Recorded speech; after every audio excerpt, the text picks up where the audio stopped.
My husband and I have always wanted kids, but when we found out he was infertile, he completely shut down, and now he's refusing every other possible option because he won't be a real dad, and I think I want a real divorce because of it.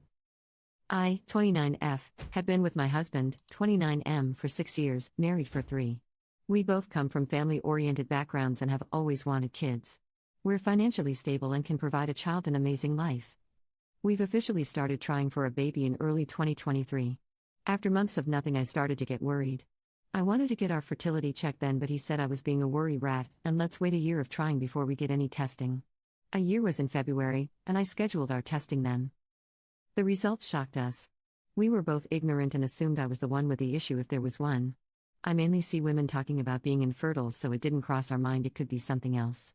The doctor calls us and in one of the worst days of our lives tell us that my husband has a condition called azoospermia, meaning he has no little swimmers. In his case, they say that the surgery to extract directly from his testicle doesn't seem that it will yield high results, but it wouldn't hurt to try. My husband and I were devastated. I wanted us to explore all routes. Him taking the medication and getting the surgery, and if that fails, either a donor or adoption. I understand this is life-changing news, especially for my husband, but since February he has refused to do anything about it. He said he doesn't want to take meds and get the surgery if it will be a waste like the doctor thinks. That using a donor makes him feel emasculated, and he doesn't want to raise my child with another man's DNA, even if it's from a relative of his, and that adoption isn't something he's ever wanted.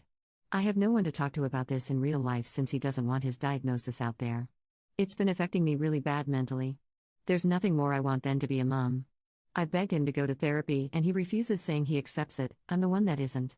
Every time I try to start a conversation, he shuts it down by saying that we will never have a child together, he will never be able to be a real dad, so to move on. I know what I want for myself. That's motherhood.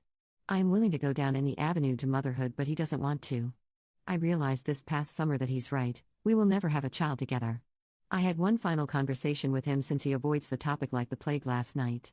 I sat him down and said I empathize with him about this life-changing diagnosis, and that he doesn't want to get the surgery, which I respect, or use a donor or adopt. But that I want to be a mom and I'm not getting any younger. And if he isn't willing to explore any avenue or go to fertility therapy, then I want a divorce. He broke down saying he can't believe I would be willing to walk away from our marriage over this. That if the shoe was on the other foot, he would never leave me for being infertile. He says I'm a horrible person and that I'm punishing him for something he can't control. I told him it's not for being infertile, I can work with that, but it's because he's refusing to go down any route to become a parent, knowing that's something we've both wanted. He says that I never loved him, otherwise I would never contemplate divorce over kids that don't exist yet. He cried about it afterwards and refused for me to console him. I feel so horrible. But what else can I do?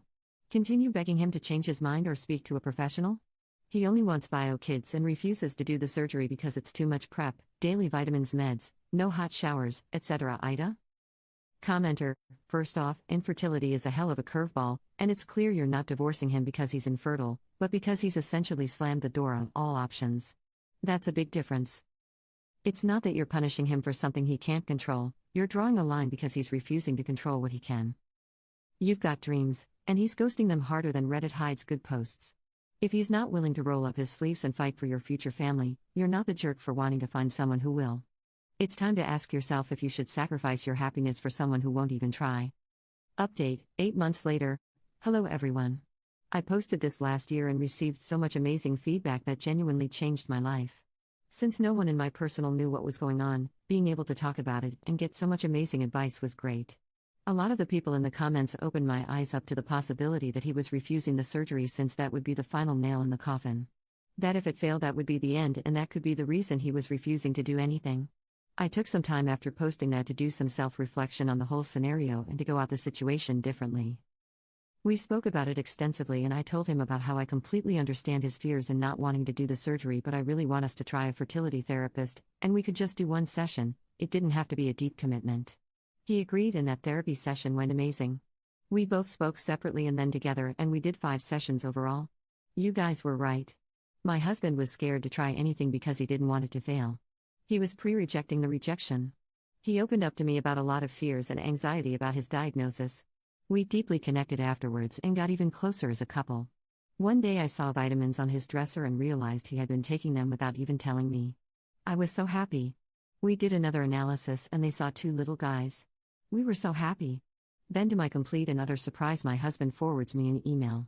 He scheduled a consultation for the microtest surgery in December. It went well and he was approved for surgery this February. We went in with low expectations and to still be happy at the progress he's made, but they were able to get 3. My husband and I were ecstatic and couldn't stop crying. Everything went well at his 2-week checkup. Now we're in the process of IVF. I started taking medication to do my egg retrieval right after his surgery and so far I have 12 eggs. Last month we just found out we have 2 embryos. Both healthy, 1 boy and 1 girl. Our implantation date for our daughter was May 1st and I tested positive a few days ago. We are so happy. I'm so happy that we were able to get through this bump in the road. This has been amazing. I'm so happy my husband's fear and my sadness to his fear was something we were able to get over. We have both extensively apologized to each other, him for shutting down and wanting to give up and me for not being more understanding to that life-changing news. Thank you guys again for all the advice you gave me. Commenter 1, this is the best update. So happy for you both. Commenter 2, congratulations to hopefully soon the 3 of you.